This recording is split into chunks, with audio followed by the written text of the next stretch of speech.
From Boca Raton, Florida, Rabbis Efrem Goldberg, Philip Moskowitz, and Josh Broide are taking you behind the Bima. The BRS rabbis schmooze about contemporary issues and talk to special guests who give a behind-the-scenes look at how they got to where they are and what keeps them going. Welcome to Behind the Bima. Good evening, ladies and gentlemen. It's Wednesday night. Welcome back. And I have to admit, I'm pretty excited about that. That was pretty cool. I am Rabbi Efrem Goldberg, joined with my dear colleagues and friends, Rabbi Philip Moskowitz, and you may not recognize him after this haircut, but the one and only Rabbi Joshua Broide. Gentlemen, good evening and welcome back. Season 2, episode 9 already. Wow. Plowing our way through season 2 so quickly. It's great to be together yet again on a Wednesday night. When does it happen? I think we were turning over the seasons based on the Jewish calendar, right? Isn't that how we decided to do it?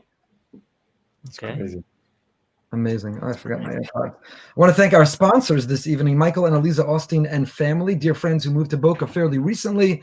They are sponsoring tonight in memory of their bubby, Zissel Bas Chaim, whose shloshim is tomorrow night. Thank you so much for your generosity and sponsorship, and also for launching the start of Eliza Austin's new jewelry business, high-end affordable jewelry in South Florida. It's called Boca Treasures. Boca Treasures. You can find them on Instagram or call 732-995-9943. Call Eliza for high-end affordable jewelry, unless you are one of our wives. In that case, she is busy and unavailable. Don't bother trying to call. Just joking. Boca Treasures, everybody check it out. Thank you to the Austins, and it should be Le'ilei Nishmas Zissel Bas Chaim. We are together again for another Wednesday night. Gentlemen, what's new in your lives? What's going on? Maybe we could start showing commercials now that we have this new technology. Never know. We'll be back right after these words. Go big. Go big, absolutely. Well, the weather changed here in Florida. That's exciting, right? Today may have been one of the nicest days I can remember in a long time, until the end when it got very windy. But for all those New Yorkers, people from the Northeast, I heard it was flurrying in Boston today. So it makes it all the more spectacular to have been taking a walk outside today. It is great. The weather is magnificent and beautiful. Someone sent me a picture. They are still davening up north outside. They said it was 30 degrees. They were wearing tefillin that were like peeking out from under their down coat and scarf and hat. And I can't even imagine. But I do admire the Mesiras Nefesh, tremendous commitment to davening with a minyan. If it means being outdoors, it's really something which is very special. And hats off to them. Only they shouldn't take their hat off. They'll be too cold. I don't know if you guys saw this. Rabbi in Providence gave a lot of mussar to his community when they were complaining about going and standing outside in the 20-degree weather. He said, if you're willing to go to Foxborough Stadium, Gillette Stadium, and to sit outside for a football game in this weather, then you got to be willing to come to Minyan also. That's pretty hardcore. That's New England hardcore. That is hardcore. A little guilt trip. Not sure it always works, but it is, and I'm not sure it could work on an ongoing or daily basis. People don't go to football games twice a day, morning and evening, but it's an interesting strategy, and I do admire it's a challenging situation that they are in. We have a great privilege this evening. We are welcoming a wonderful guest, a friend of Michael Austin, our sponsor for tonight, and a dear friend of Lester Henner. Thank you, Lester, for making the connection as well. But Mr. Ben Brafman, we're going to bring him on board just a moment. Mr. Brafman is one of the most recognized Orthodox Jews in America, accomplished in his field, world-renowned defense attorney who has defended many notable figures. Speaking of football, Plaxico Burress, Michael Jackson, Sean Combs, Puff Daddy, Mafia boss Salvatore Sammy the Bull Gravano, online gambling figure Jay Cohn, Dominique Strauss-Kahn, Harvey Weinstein, and others, and has really defended people from all walks of life, which will be really interesting to hear more about. Very excited to be able to have him on. He proudly serves and has advanced his career as an Orthodox Jew, unashamed, unabashed of his Torah principles, and in that ways, in many ways, is a Kiddush Hashem. So it's really exciting to have him tonight. Amazing. Real celebrity. Yeah, you guys have really been chiming in. You're really fantastic tonight. You guys, you want me to drop off like a Mountain Dew or a Red Bull at your house? You need a cup of coffee or something? You all right? No, I'm ready to go. I'll tell you the best part is Ben Brafman davens in my in-law shul in the Five Towns. And, one of the most amazing things is that Minyan is the great equalizer, right? When you show up to Minyan, Someone could be very prominent. It could be a lowly person. It doesn't really matter. When you're one of the 10 people of that minyan and you step those 3 feet into your Shemona Esrei, everyone is kind of equal before Hashem. And, when I first started going to the 5 towns, I wasn't as familiar with who he was. And he's just a regular guy sitting in shul with his family, doing the same types of things that you and I are doing. And that was really my first introduction to him before I knew who he was. And in that regard, I always thought like davening is the great equalizer. When everyone's in shul together, doesn't matter where you are, what your parnasa is, before the eyes of Hashem, we are all equal. That is true. That is true. Without any further ado, let's bring him in. Thank you very much, Rabbi, and so much for being with us. My pleasure. Thanks for going behind the Bima with us this evening. We're so excited to spend a few minutes with you. And first of all, I must tell you, you look fantastic. I hope that you're feeling well. We all know that, unfortunately, you had a fall this summer. And thank God you look strong and as sharp as ever. I hope you're feeling well. I am, Baruch Hashem. I'm fully recovered. And I say Baruch Hashem 3 times a minute these days. That's amazing. It is really great to have you with us. Before we brought you on board, we were talking a little bit about your background and about the prominent role that you play today in the legal system, and your reputation precedes you. You have represented people from all walks of life. Your name appears in a lyric in a song by Jay-Z, who apparently is not the same as Yoni Z, and might have an even broader following. You know the lyric? I don't know the lyric. How does it go? Got coverage at Center Street. Got Brafman defending me because New York would miss me if I were in a penitentiary. Wow, that is lovely. I hope that for all 3 of us rabbis, Mr. Brafman, we always get to know you in this capacity, and God forbid, never need to call you in any other. But we're grateful that you're with us this evening. Thank you very much. So I want to start out. Your extraordinary family history. Your parents are Holocaust survivors. They fled through Cuba to come to America. And I'm curious what it means to you and what it meant to them to have a son who is educated and who not only took advantage of the opportunities that this great country provides, but has risen to such a position of notoriety and doesn't have to do so while hiding his Jewish identity or hiding his Torah or Orthodox identity, but that you have been sought after by prominent people, by celebrities, by people of all walks of life. Not even despite your being a Jew or being Orthodox, in some cases maybe because of it. Is that some kind of vindication for your parents? Do you see this as some sort of a statement that a Jew today can play that role here in America? Well, my parents, unfortunately, are no longer alive, and they died more than 20 years ago. And I'm not certain either of them ever fully understood what it is that I do for a living, except that I was doing it well, to say the least. And, I never thought of it that way as vindication for my parents. But, the fact that they lost a lot and lived through a lot has always resonated with me. And, there's a fear that is present when someone is in a courtroom as well. And that's whether or not they've been wrongfully accused or whether they have actually committed the crime. But it's inconceivable to me that you get picked out for that distinction of being held to answer by the government. It's inconceivable if you were just a Jew. And that's why you were selected for that indignity of not prosecution, but persecution. I'll tell you something that I noticed. When I was representing Dominic Strauss-Kahn, who's formerly the former head of the International Monetary Fund, and literally who's who in France, if not the entire world.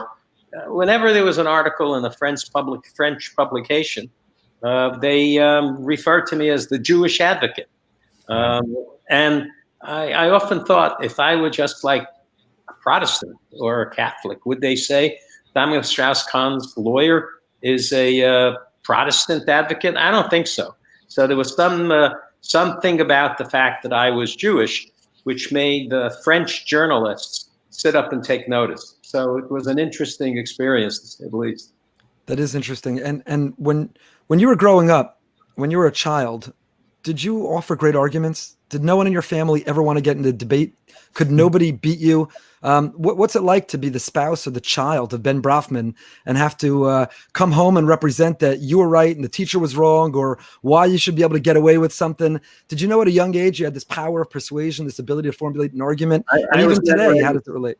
I was never able to persuade anyone in my immediate family that I was right and the Rebbe or the teacher was wrong. I mean, I just gave up after I was 8 years old, and I think all of that pent up frustration, did well for me when I became a real advocate. But it's an interesting question. I remember arguing in class with a teacher or with the Rebbe, but never coming out ahead. Never. So that skill set has emerged, bloomed more lately. I want to ask you what I think is probably on a lot of people's mind. I know it's on my mind.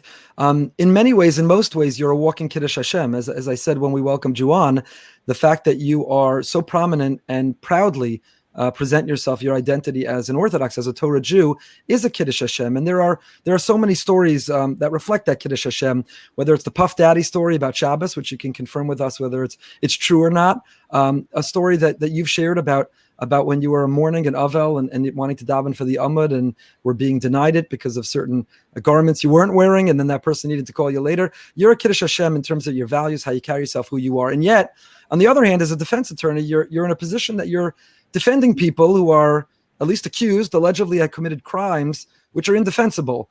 Sometimes they are the poster children of the villains of what's wrong, Harvey Weinstein and others in that case. And do you ever have a concern that as a visibly Orthodox Jew defending people who are villains or the poster children for something so terribly wrong, that in fact it could lead to a Chilul Hashem? Well, I don't think so. I've always prided myself on doing my job well and trying to have a set of ethics as a criminal defense lawyer that I think are discernible and very important. And once you lose your credibility as a criminal defense lawyer, you're really worthless and not really worth as a lawyer. And I think once you compromise yourself, then people don't come to you and don't call you, and your career is basically over. I'm Shoma Shabbos, I am Orthodox, but I don't flaunt it. I mean, when I'm asked, I tell them. And when Shabbos interferes with professional duty, at least in the last 25 years, I've gotten to the point now in my career when I walk into court and it's around Pesach time or around Sukkot time, I've had judges just stop when scheduling and say, just tell me, Mr. Brafman, what days can't you work? And, when I first started out, my God, I couldn't explain Shmini Atzeres to a judge. I don't even understand what Shmini Atzeres is a celebration of. I could deal with Pesach, I could deal with Rosh Hashanah, but not the second day Rosh Hashanah. I mean, I had some real interesting discussions with judges 45 years ago, but I was a kid and I was, a nobody in the criminal defense bar. And sometimes I had to, get into it with these judges, always respectfully. But at the end of the day, I think most of the judges today, they get it. They know that I'm observant, and they don't try and fight with me over these things. Just not worth the fight. And what about the general public? Do you have concerns about how you're perceived as being associated with, or I guess in your own consciousness and your own ethics? I mean, obviously, even the Torah endorses the notion of having defense and a defense attorney, the presumption of innocence. And the halachic system is designed, in fact, to try to find every legal loophole to not have to, certainly in the case of a capital crime. But does your conscience ever kick in that you feel you're defending someone who you know is guilty, and how you could be associated with such behavior or with helping try to put them free on the street if in fact they're guilty? My job as a criminal defense lawyer, I don't pass moral judgment on the people I represent. I mean, if I did that on a regular basis, I would starve. Most of the people are not picked out of the yellow pages for the indignity of being prosecuted by the government. So I don't pass judgment. And my job is to defend the case and to keep the government honest and to make certain that if you're going to convict someone on my watch, that you do so with legally obtained evidence, that you prove beyond a reasonable doubt.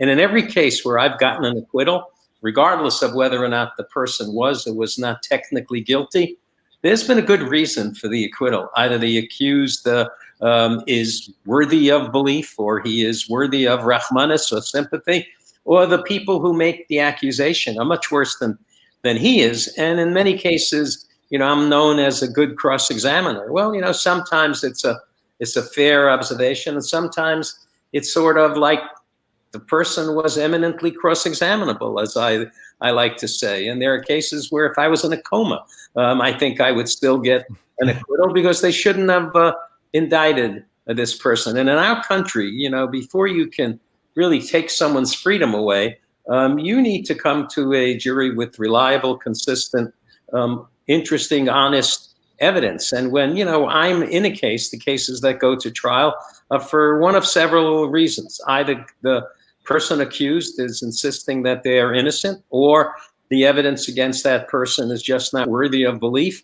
And in many, many cases, the government overcharges, they overreach. And that's when the case, it results in a sort of a dismal failure, because when they push the envelope, it normally falls off the table if you know how to deal with the system. And don't forget, as a criminal defense lawyer, I am fighting the government. And, if you've ever been in a fair fight, that's not a fair fight. The government has incredible resources. They have the flag on their side. They have the power of standing up and saying, the government calls the next witness. And I like to say, when I open in front of a jury, they can speak for the government, but they're not the government. You're part of the government. I'm part of the government. And my client, who's accused of a terrible crime, he's part of the government as well. So, there's a leveling of the playing field that I think is very, very important. And if you win and you're the government and you win despite my best efforts, then, the client deserves to be punished. Then it's a question of, can I do damage control? And most of my work, someone said to me, how do you spend most of your day? I said, well, I started to buy suits with 2 pair of pants because I spend most of my time on my knees. And I'm begging, and I'm now, as I get older, I'm begging a prosecutor who's like 29. And they're always 29, and I'm getting older, and there's always this freshly scrubbed face of, a kid who really doesn't understand anything about life. They understand the law, and they understand that they have the power, but they really don't understand human nature. And sometimes they lose cases that they should win. The other rabbis have questions. I want to let them in 1 second, but just one more follow-up. Is there a red line that you wouldn't cross? Is there someone who, if they performed a certain crime, that you wouldn't defend? Would it be a racial crime if someone were a member of the Klan, a mass murderer, an anti-Semite, a terrorist? Is there a red line where you've given that thought? I think someone accused of committing a terrorist crime, they don't want me as their lawyer because, with my parents, my grandparents, my maternal grandparents who were murdered at Auschwitz simply because they were Jews, I'm not certain you want me in the well of the courtroom defending you if you're accused of blowing up a building and killing 200 innocent people. Now, they deserve a defense because the people who are the most vilified really deserve a strong advocate because there's nothing like vilification, that can get someone, convicted really easy. But they don't need me in the well of the courtroom, and I don't want that. I don't want to have to undertake that defense, and I really want to be able to understand the crime, understand the motive, and determine whether or not there is a defense. And to be honest with you, some of the most horrific crimes, or at least the crimes that appear to be horrific, they are sometimes made by people who have their own agenda. And when someone has their own agenda and they get a prosecutor to agree and drink the Kool-Aid, as I say, it's a scary proposition, scary kind of case. And that's when you need someone like me. That Puff Daddy story is true? Yeah. Which one? I've heard so many. But you're talking about calling me on Friday night? Yeah, trying to get a hold of you on Shabbos, and it turns out he won a bet. Friday night. Yeah, it was true. He called 1,000 times, and I called him afterwards, and I said, I told you not to call me Friday night unless it was an emergency. And I knew it wasn't an emergency because she didn't call the office, and they didn't fax me a note saying he's just been arrested or he's just been shot. I don't know what the emergency could be, but that didn't happen, and yet my phone rang. So I'm sorry I didn't answer the phone. And he said, don't be sorry, man. He says, I won $10,000 because I bet my guys that you would not pick up the phone. So, go figure, right? That's great. I just had a follow-up question to your earlier comment. In one of the interviews I read, you spoke about how everyone deserves to be humanized, and that one of your jobs as a defense attorney is to humanize the defendant that you are obviously in charge of. My question is twofold. First, how do you do that? Some of the people you're defending have been accused of horrific crimes. How do you look past those accusations and humanize the person, both in your own eyes and in the public eyes? And I guess part two of the question is, how can we learn from that, right? We who oftentimes pass judgment on people, we who oftentimes read an article or see something in the news or assume something about someone else's positions and therefore automatically box them into a certain mindset. How can we look past that and humanize each other to maybe gain a different perspective on each other and maybe a little bit more of tolerance for each other also? Well, someone asked me about that before, and I think my answer is always going to be the same. Giving people the benefit of the doubt is a very, very important principle among Jews and Orthodox Jews and people who learn Gemara and spend all their days in a beis medrash. I forgot the expressions of Dam Lekafskos. Someone should get the benefit of the doubt. I think one of the biggest problems I have when I come into a room filled with, people who are considered to be Orthodox is they live for Lashon Hara.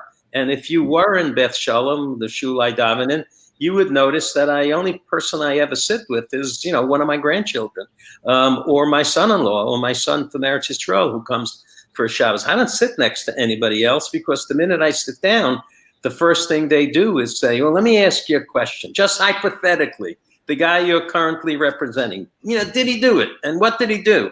And I look at them and I say, if I were representing you, you would not want me to discuss that with anybody. And at my 70th birthday, my wife, who is a tzaddikus in her own right, and she made out wristbands for everybody who came to the party. It said, be like Ben, don't talk Lashon Hara. And I will tell you that every Yom Kippur, when I go through the Al-Chaitz, I'm always stunned at how many of the Al-Chaitz deal with speaking parts, rechilas and Lashon Hara.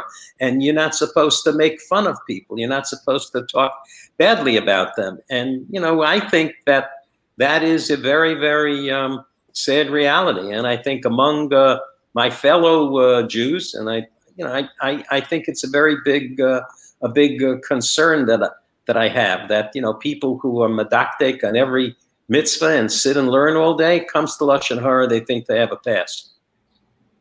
I will say, having davened in Beth Shalom many times, one of the most beautiful things is watching you interact with your grandchildren there every Shabbos up in the front corner. It's really nice to see. Thank you. Next time you come in, you just say hello and I'll recognize you. Okay. Who are you, Rabbi Broide? Why? You know what? I was going to ask the Don Lekov question. I have it right here. And it's all right. Good. Great minds, No, Great minds, man. First of all, it's an honor. It's a really big honor to meet you. I've been following all your interviews. I've been reading all the articles and sat down with Lester today for about an hour. He tried to give the entire backstory. But one of the great things that you're so good at telling a story. You're so good at convincing people and writing that narrative. And how do you do that? As rabbis, we're always trying to tell stories. We're always trying to teach, and you do it in such a persuasive way. What's the secret? Well, I think there are no shortcuts in my work, and I really have to live the life of the person I'm representing. And I have found that even people who have, been accused of a horrific crime and are generally not nice people, they generally have a redeeming quality. And, if you look hard enough, you're going to find a redeeming quality in everyone, I think, with some exception. But I think with everyone. And sometimes a case allows you to exploit that redeeming quality. And sometimes the abject terror that someone feels by being in what I call the loneliest seat in the world, when you're accused of a crime and the government is on the other side, and you've got, me standing between them and the government and maybe a substantial period of time in jail. And ironically, it's an interesting observation. I have tried cases now for more than 42, 43 years. And I've had hundreds of clients. And the interesting thing is, there's a guy who's serving life in prison without parole. I represented him for 5 years, got acquittal after acquittal after acquittal. And then I said, this is not going to work. You keep getting in trouble and more trouble. And on this case, I don't think I can do it. And he got convicted and he went to prison and he walked in the door. And do you know that he sends me a card for every Rosh Hashanah, every Pesach, every Hanukkah, for every Sukkot, for every Shavuos. I mean, this guy is an Italian guy, and he has all the holidays sort of, mapped out for him, so he shouldn't miss one. And each one comes with a note, and he can barely write, but each one says, Ben, I'll never forget how hard you fought for me, and I love you, and my best, to your family. Now, I have, Jewish client who was facing 25 years in jail when he came to see me, and through 2.5 years of begging and pleading, I ended up getting the guy six months.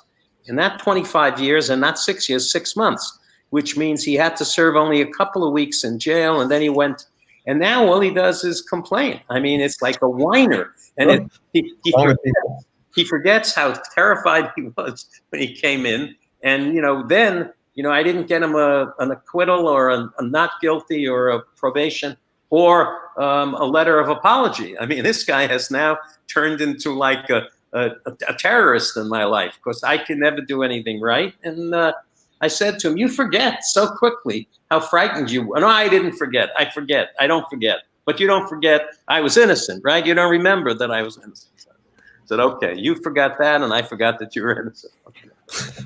I want to ask you a little bit of a controversial question, Okay. which is the people that you defend, and you've even alluded to a few times tonight, that they're not necessarily the greatest people, the best people, but they deserve a defense because the system needs a defense. If we allow if we allow innocent people to be found guilty, then the whole system breaks down. And therefore, even guilty people deserve to be defended. But you don't celebrate them. In the Jewish community, we've had some high-profile criminals who were found guilty. And yet, in one case, and again, I don't want to be controversial, and I'm not going to tip my hat about how I feel, but in the Rabashkin case, for example, where clearly he was punished well beyond and went beyond from what I understand, the normal sentencing guidelines, and it was very unfair and unjust to him.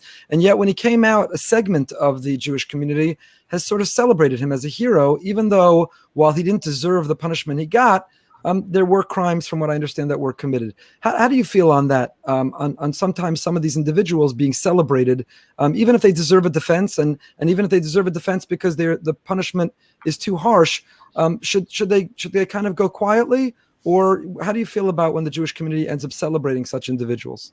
Well, I get asked a lot of questions like that, and it's an interesting question. It's a good question, and sometimes I say, you know what? It's sort of like trying to explain something to someone who has essentially, they drank the Kool-Aid. So, like they've already poisoned their mind, and there's nothing I can say to convince them. But I will tell you that nobody ever likes the work I do until they are in the room where they really need me. And then I'm the smartest guy in America, and everything I do for them is great, and I'm going to save them. And if I do save them, I'm invited to the chasana and to the bar mitzvah and to the, when they're sitting shiva, I'm the first person who gets notified. It's really a remarkable transformation. But I want to say this without naming names. There are some people I've represented who become extraordinary friends, and they've been very close, and people who may have technically committed the crime that they were charged with. And some people even pled guilty and went to prison. But, since then, we have become very, very close. And there are some people who are guilty of their crimes. And I'll talk about the Rabashkin case for a minute since you brought it up. It had nothing to do with sentence commuted, but I read a lot about his case. And I was intrigued by the thing that really struck me raw. And that is, there was such anti-Semitism in the prosecution of this from guy from Iowa, surrounded by, Goyim, who ran a plant that everybody, was aware of. But the sentence that he got and the sentencing process was just so over the top that the only thing you could walk away from is that this was a very anti-Semitic prosecution. It was a very anti-Semitic sentencing. So I was pleased when he finally got out, and, to the extent that, Alan Dershowitz and the Aleph Society and Zvi Boyarsky and the number of those. But I will also tell you that on a night when they had a fundraiser in Far Rockaway, where they were trying to raise money to help him with pay for part of his defense, they had 500 or 600 people there. We had a fundraiser that night for someone who was dying, and we couldn't get 20 people to step up and write a check. So that sort of, it didn't poison me, because I've met him a couple of times now, and I think he thinks I was involved in getting them free, because every time I see him, he hugs me and he thanks me. And I went to a Chanukah Sefer Torah for Alan Dershowitz at the Chabad Children's Museum on Eastern Parkway. And he was there, obviously, and, we danced, and, I got pinned with the Mashiach pin. And I will tell you that I used to see the Rebbe every day. I lived next door to Lubavitch headquarters when I was a little boy, and until the 15 years, I lived at 788 Eastern Parkway, and that is now the headquarters of the Lubavitch Meshulachim Society. I'll tell you a funny story. They invited me to speak at the annual Kineh Shalachim about 3 or 4 years ago. I was the guest speaker, and I was very honored. And I got up and I said, okay, I'm going to tell you something I've always wanted to say to a group of 6,200 Lubavitcher Hasidim. You got to stop with this Ufaratzta. When I was a kid, they sang it every day, all night. I could hear it from my room at night, and I would scream out the window, enough! And there's no end to that song. There are some songs you can sing it for an hour, and then you get Ufaratzta. It was all night, and I got the standing ovation when I asked. That's great. That's great. First of all, thank you so much for giving us your time and being so generous. We appreciate it. I just have one more quick question, and that is, so much of your work is seeing some of the underbelly of society, some of the people who are not necessarily, as you say, we're giving them after Yonah, and especially in the Frum community. So often, you'll open up a New York Post and you'll see a Frum person on there, and everyone will cringe a little bit because it's a reflection of our community, and we don't like that to be the reflection of our community. You see it all, and you're experienced to it all, and it's a reflection on you as a Jew as well. How do you look past that? How do you look past some of the challenges that you see within the Orthodox community, and instead of disengaging from the Orthodox community, you're very much engaged in it? And as you said, you don't force it on people, but you're not shy about it. Seeing the underbelly of the Orthodox community and some of the challenges that it has, how do you look past that and keep the hope and the optimism and focus on the better parts of it? Well, I tell you the truth, I don't see it as the underbelly. And I'll tell you, I was invited to speak at an asifa put together by the Aguda, 10 years ago. And there were 3,000 Hasidim in a room, and I was one of the speakers. And I spoke, and it was, good speech. And I got one question that night. I got a young man came up to me afterwards. He said, "Can I ask you a question?" I said, "Yes." He says, "You're not going to charge me?" I said, "No." He said, "So I'm going to ask you a question." He said, "Is it a good thing to have 2 Social Security cards in your name?" And I said, "Yeah, it's a great thing. You should tell everybody in your family to get to. And this way you could have your own minion. And, when you get, put in prison." But that's sort of a mindset of a very small group. And I will tell you the thing that bothers me. The thing that bothers me is that I think the media is basically anti-Semitic. And I think when a Frum person lands on the cover of the paper, as you point out, or gets involved in a financial fraud, and a Hasidic guy, and they got payas and a kapata, the average person who sees that paints with a broad brush. And I don't see it that way. I really see it as an individual who got in trouble, who happens to be a Frum person. Because I will tell you what I found in the Frum community. It says we are the best of the best community in the world in terms of religious groups. I mean, we feed more people. We stand in front of NYU Hospital on a Friday morning, and you see bus after bus letting out hundreds and hundreds of women carrying packages, and they're delivering food for Shabbos. And every hospital in New York now has a Bikur Cholim room. You don't see that among other people. So I defend the Jewish community. And when someone makes a comment to me about how do you explain that the person is, Orthodox and very devoutly Orthodox, and yet they committed this crime, I stopped the conversation. I says, look, let me explain something to you. This guy may be a bad guy, but that doesn't represent the community. And the thing that's a bigger chil Hashem these days is when you have the Haredi community and they don't want to wear masks. And, then suddenly they have an outbreak in their community, and they got 500 or 600 people at a wedding.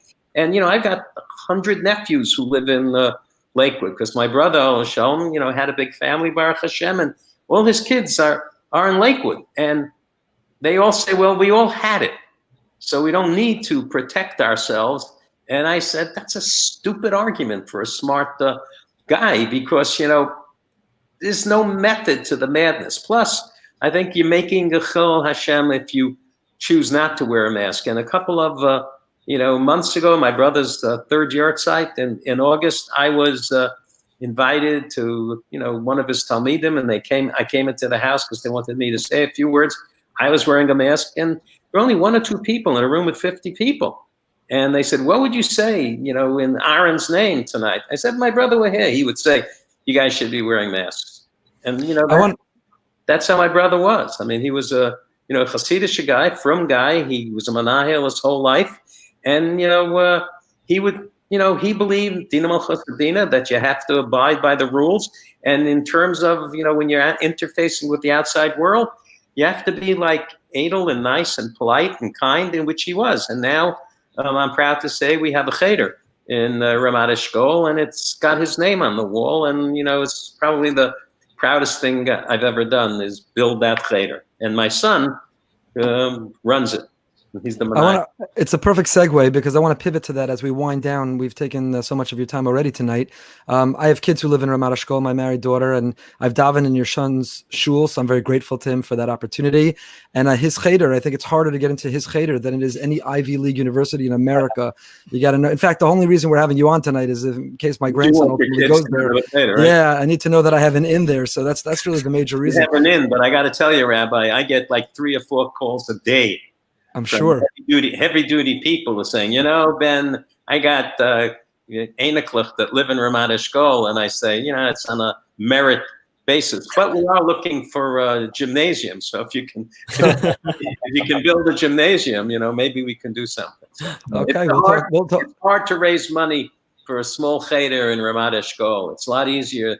Israel Cancer Research Fund, FIDF, those are easy. I've been the master of ceremonies at over 100 dinners from Jewish organizations, and to be honest with you, some of them are such easy sale. And when I try to speak to somebody about giving money to a cheder in Ramat Eshkol, the first question I get, well, do these kids go to the army? I said, they're 6 years old.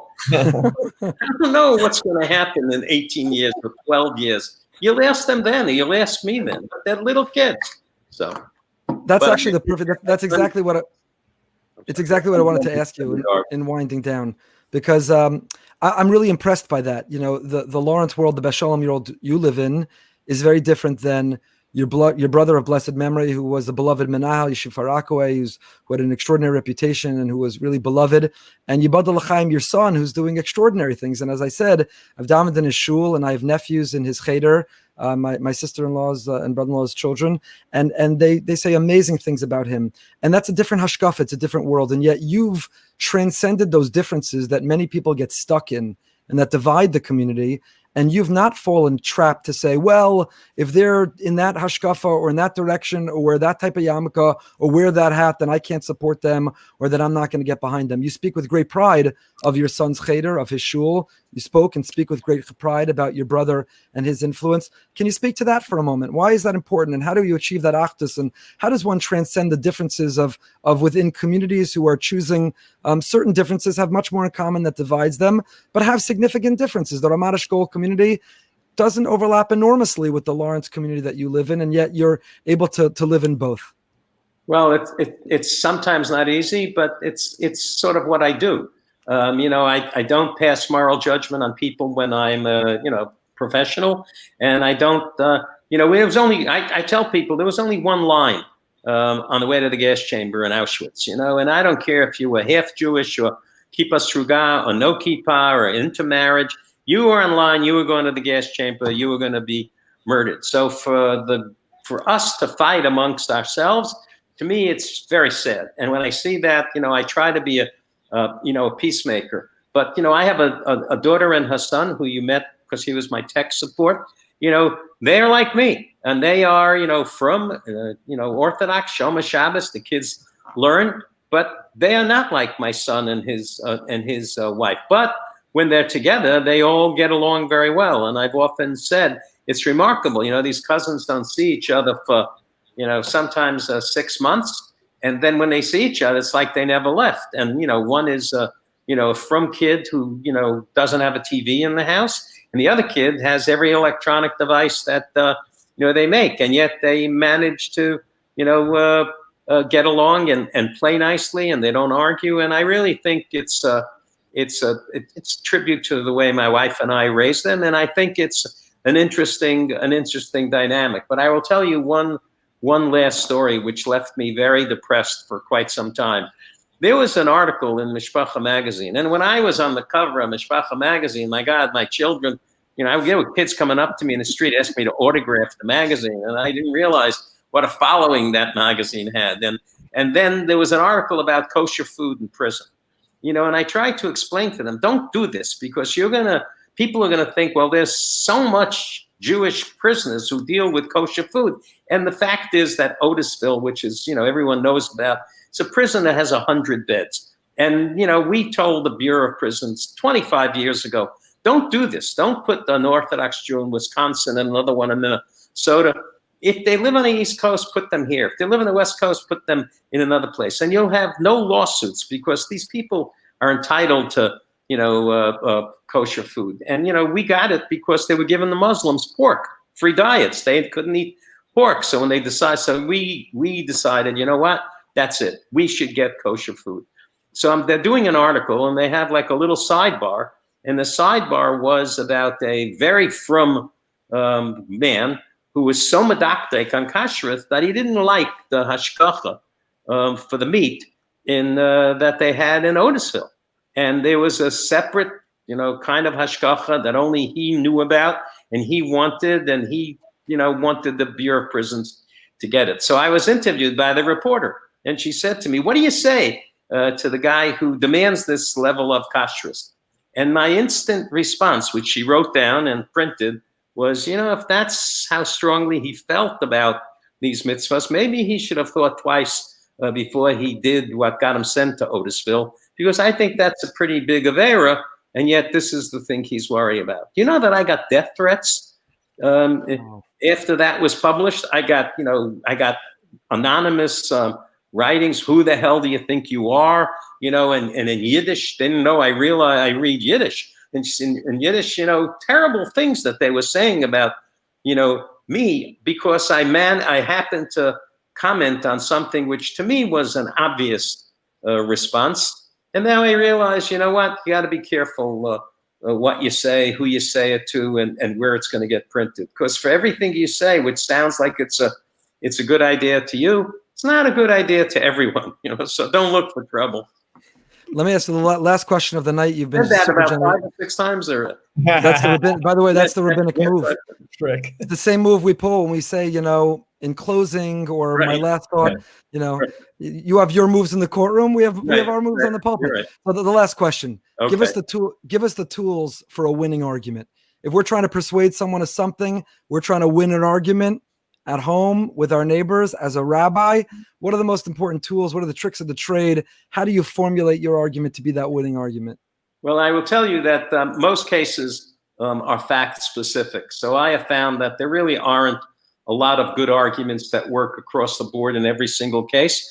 But I will tell you that in most of my cases, one of the witnesses is generally much worse than the person I'm representing. And generally speaking, there are people whose credibility gets eviscerated. And I once, looked at a group of people, and it just came, to me as I was talking to them, and I said, you've heard the testimony from, X, and you heard his testimony on direct and cross. So let me ask you a question. If you were leaving on vacation for just a couple of days, would you give him the keys to your house and say, go ahead and water my plants? There isn't. You're not going to do that. So you want to give the government the keys to my client's life. And, in my business, rabbis, you really have to focus on, you asked me about humanizing a client. You really have to make I think jurors afraid. And I'll tell you one thing that I found worked, certainly in the Puff Daddy case. He took the witness stand and he testified in that case, which is quite unusual. I've had, 150 trials. I've had 3 people who've testified on their own behalf because, one, I wouldn't let somebody get up on the stand and testify to something which wasn't true. And in every case, there is either a state of mind defense or an element defense where there is one element of the crime has not been proven beyond a reasonable doubt. But, Puff Daddy testified, and, I wanted him to testify because, A, he didn't have a gun. And I knew he didn't have a gun, and I knew who did have guns, and it wasn't him. And second, he told the following story in the first 5 questions. What is your name? Sean Combs. What do they call you? Puffy. What is your business? Well, I'm in the record business. Said, well, when did you start? When I was in college. How did you start? I was an intern for Def Jam Records. And what happened? Well, I was an intern for 3 months, and then they made me president of the company, and I had 600 people working for me. And I just wanted the jury to hear that. And I remember standing up there and said, did you hear what he said about how he took over that company and had 600 people working for him when he was 19 years old? Says, do you have 600 people working for you ever? So if you believe that he is the ability to become the most successful African-American entrepreneur in the history of America, you got to be right. You got to know that your verdict is accurate, it's consistent, it's reliable, it's something you can feel comfortable going to sleep on. And I think that argument, between us is something that resonates in almost any argument. And obviously the stakes in my part of the world are generally higher, but I think you need to grab jury's attention. And, Rabbi Goldberg, all I've heard is wonderful things about you, that you're a smart guy, that you're a great speaker, and you probably be a great trial lawyer. But, I think I could be a good rabbi if I learned a little bit more than I do, than I know now. So if you ever want to invite me down to be a scholar in residence, I'll keep it a secret that I'm really not a scholar, but I'll make believe. So consider it done. We want to thank you for tonight, Mr. Ben Brafman. Thank you for giving us your time, your wisdom, your experience, your stories. Continue to make a Kiddush Hashem. Thank you for your time, and we can't wait for Corona to be over. You'll come down, and we can't wait to have you. And like most New Yorkers, buy a place down here and spend more time. It was 7. I already have a room in Lester's new house, so to the extent that you have met him and he's made an impression, I'm going to be his first guest once the planes actually stopped in New York and in Florida. We can't wait to have you. Thank you so much, and continue to feel well. God bless you. Thank you. Wow. All right. First of all, his son-in-law that he referenced, greatest gabbai, great gabbai. Yeah. Just point that out there. Yeah. It's very important to have a great gabbai. That was really fascinating. A little behind the scenes thinking to how one of the most accomplished defense attorneys does his work. As I said earlier, we hope to never, ever need to call upon him professionally. But what's not as well known is I know people who've called him for his wisdom, didn't hire him as an attorney, don't have the deep pockets to be able to pay, and yet he's very generous with his time and his wisdom to people who need it also, which deserves to be mentioned as well. So we're grateful to Mr. Brafman for being on. And like I said, I think it's unusual to be able to have that clarity, to realize what's important, what's not important, and be able to support and be proud of family who maybe aren't living exactly the same, and to operate in different worlds. And he's clearly an open-minded and tolerant person to be able to defend and spend time with some of the people he is. So it's really something extraordinary. That was great. What would you have answered to your question? Keys to persuasion as a rabbi. You're in a conversation with someone, trying to persuade them about something about Judaism, to take on something new in Judaism. What are your keys to persuasion?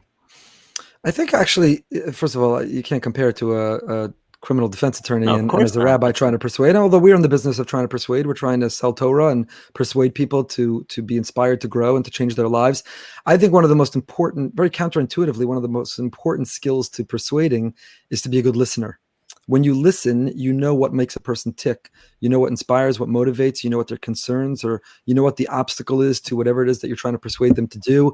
So if you come in guns blazing and you're more concerned with being right than effective, you won't get anywhere. But if you want to be effective, if you want to walk out with the result you're looking for, and not just unload your opinion and be right, then you got to be a good listener. You have to be willing to listen.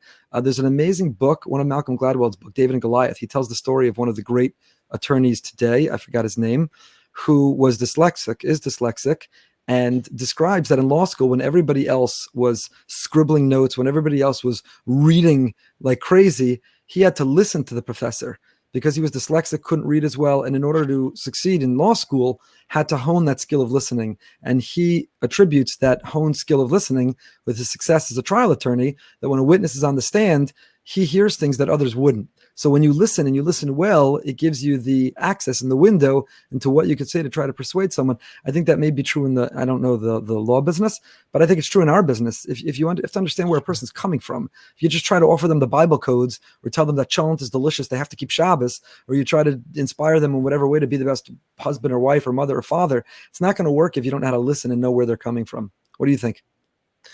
Well, first of all, that's what we always speak about, that first seek to understand and before seeking to be understood.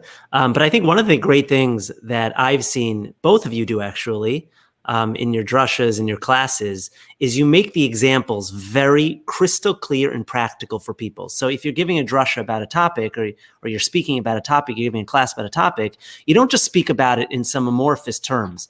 But by the end of the sermon, every single person in that room, you have given an example that speaks directly to them.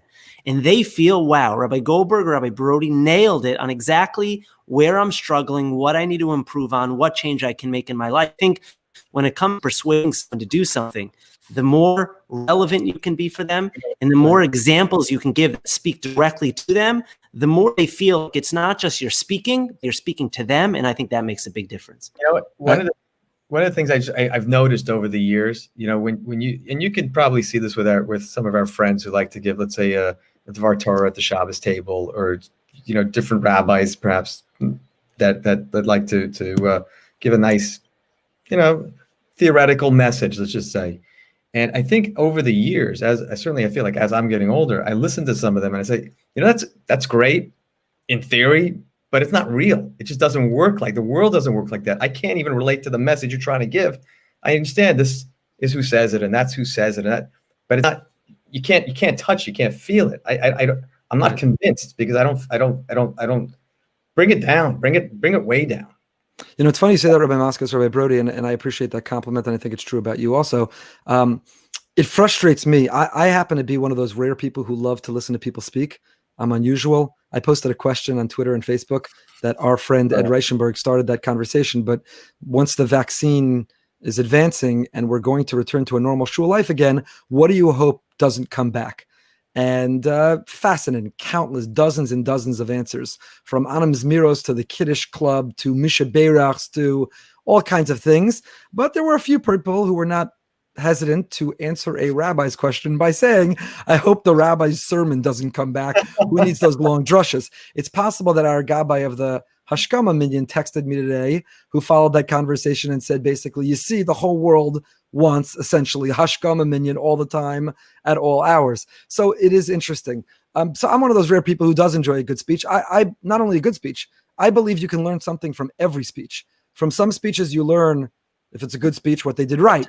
And from the speeches that you were turned off, you can listen and learn what they did wrong. But there's something as a rabbi and public speaker to learn from every speech. So I can't tell you how often I'm frustrated, and you'll appreciate this, Rabbi Moskowitz in particular. I'll listen to a rabbi and they give a great drasha. This commentary said that, and this one said that, and this one said this, and then they stop. And I say, what happened? You didn't bring it home. You didn't give illustrations, examples. You didn't make it real. You didn't make it resonate. You didn't paint a picture for everyone sitting there where they see in their own life why that message is important. They didn't see a picture of them being the better version of themselves. You stopped too soon. And I want to just get up and jump on the Bima and say that was amazing. Let me just finish it for them. They forgot the punchline. It would be like Mr. Ben Brafman giving an amazing, and forgetting the closing argument. You were right up to the punchline and you didn't give the closing argument. You didn't close. So I think that's the key. The key to the great sermon is the illustration. Paint a picture. Let the person see themselves in it. Let them see it. Let it jump off the page. V'chol ha'am ro'im es hakolos. At our Sinai, we saw the sounds. That's our job as rabbis. To make the members, to make those who are sitting there see the sounds. We're speaking, but they need to see an illustration, a picture of the sounds that we're saying, and they can picture themselves in it. I think that's our job. Love it. How many times have you and I sat there? How many times have you and I sat there where I've shown you a drasha and you're like, Rabbi, you're like at the 1 yard line. you got to add on that 1% and you'll be there. But that's one of the great things I think you and my other rabbinic mentor, Rabbi Penner, have both taught me, is that it's all about the message and it's all about bringing it home. Appreciate that. It's the difference of good to great. But hold on just one moment.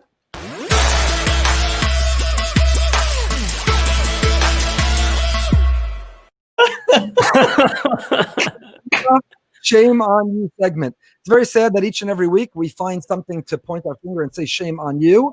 The FBI this week came out with their statistics about hate crimes, and tragically, sadly, and very disturbingly, in particular, hate crimes against Jews have gone up in 2019 by 14%.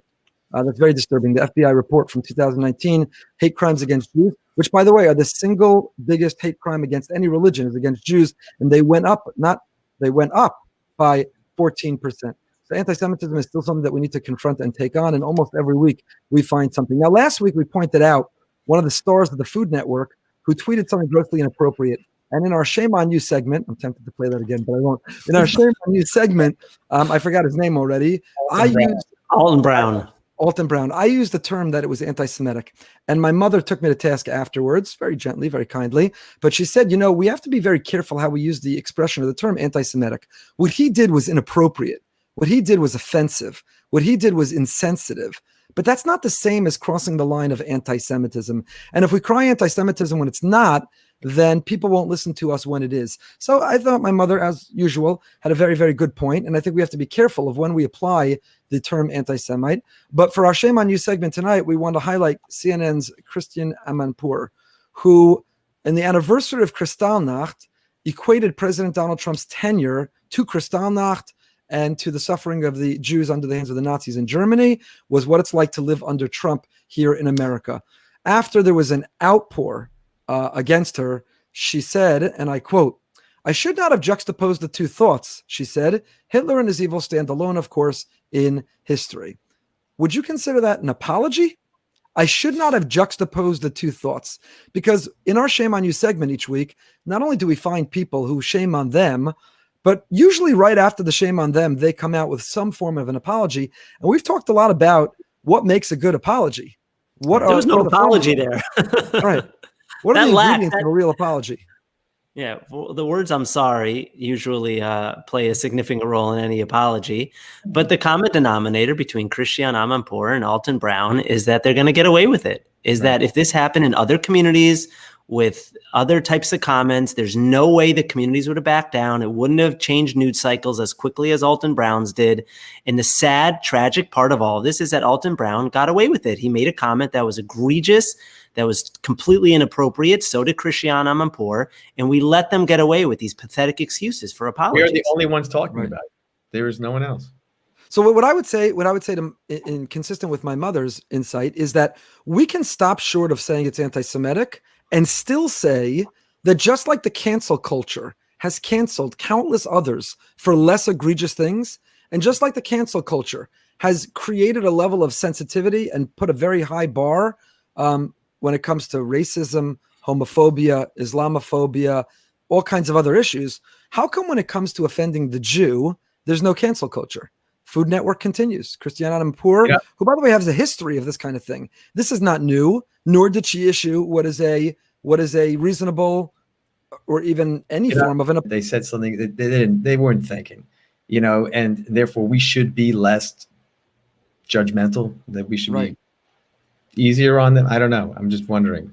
No, but it's not about them. That's the problem. It's not about Christiane Amanpour, and it's not about Alton Brown. It's about the people that read that and assume that it becomes acceptable in American culture to make those types of comments and those types of references. You can't compare, again, love Trump or hate Trump. You cannot compare what happened in Nazi Germany to the administration here in America. And to do so is an abomination. It's desecrating the memories of millions of our ancestors.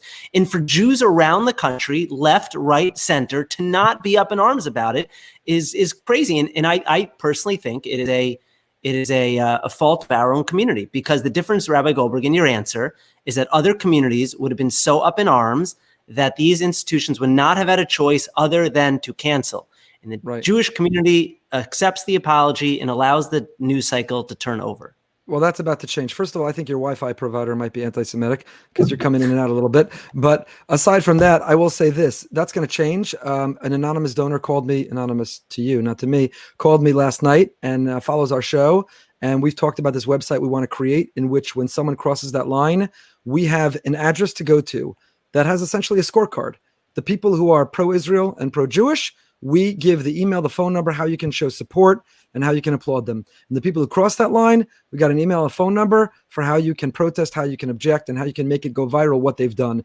And I think it's missing. I haven't found it right now. A very simple landing page of a website, very straightforward, not a lot of tabs, not a lot of credits, not a lot of buttons, very, very simple and straightforward based on what's going on in the news. Who's the person who boycotted Israel? Who's the person who performed in Israel despite the calls for boycotts? Who's the person who crossed the line and said something insensitive, borderline anti-Semitic? Who's the person who stood up and said, I'm not going to tolerate that? Because you're right, if we're not going to stand up for ourselves, then no one else will. And whatever the ethics of a cancel culture are, look, Rabbi Broide, to respond to what you said, I believe in apologies as much as anybody. I'm not perfect. Can any of us say, even the great Mr. Ben Brafman, I'm sure would say, that there are things that we've said that we regret, we could have said differently, should have said differently, every one of us. But the key is, and our former guest, Ben Shapiro, a member of our community and shul, Ben Shapiro has a tab on his website where he lists all the things that he regrets saying the way he said it, or things he wishes he never said. And I think that that's a very Jewish idea, is you can get up, Christian Amanpour or the Food Network guy whose name I have a mental block to, if you get and face the camera and say, look, I had a brain freeze. I said something moronic. It was insensitive. I can't sleep. I have incredible remorse and regret. I feel beyond terrible. Here are the steps I've taken. Here's how I'm working on it. Here's how I want to correct it. Here's my promise and pledge to you not to do it again, with open arms. Absolutely. Who doesn't deserve a second chance? But it's these half-baked fake apologies, which are enough for the world that's afraid to cancel them, just enough for them to be able to say, let's move on. That's what we shouldn't tolerate. Love it. Rabbi Moskowitz, Morty Lent says, thank you for your kind words about him. We can always use new, we have fantastic gabayim, but you can never have enough good gabayim. So Morty, when your father-in-law comes down to Boca, come join him. We always have room for another gabay. Gentlemen, it's been another amazing episode. I want to thank you. We don't yet have our, hold on one second.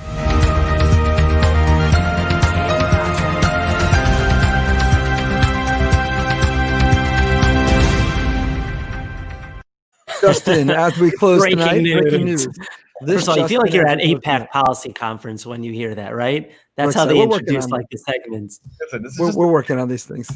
It's just the beginning. We're just getting started. But this breaking news as we close tonight with, again, a special thank you to Michael and Eliza Austin and family for sponsoring in memory of their bubby, Zisel Bas Chaim, whose shloshim is tomorrow night. And the launch of Eliza Austin's business should be with Mazel Bracha and Hatzlacha. Boca Treasures, high-end affordable jewelry in South Florida, available to anyone except for the Birdies, Goldbergs, and Moskowitzes. 732-995-9943. Get a hold of Eliza. This breaking news as we close. Carmela's, the second new restaurant in Boca, the dairy restaurant, opens tomorrow night. They did not sponsor tonight, so we're not giving out a phone number. When they sponsor another episode, we'll get out the phone number. But it is breaking news for those in South Florida. When we have food on the episode, that's what we're about the number. Don't think either one.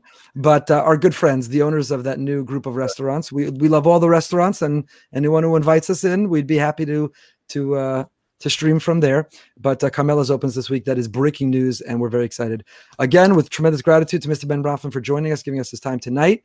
Thank you, Rabbi Moskowitz and Rabbi Broide. Until next time, everyone, stay healthy, stay happy, and stay holy.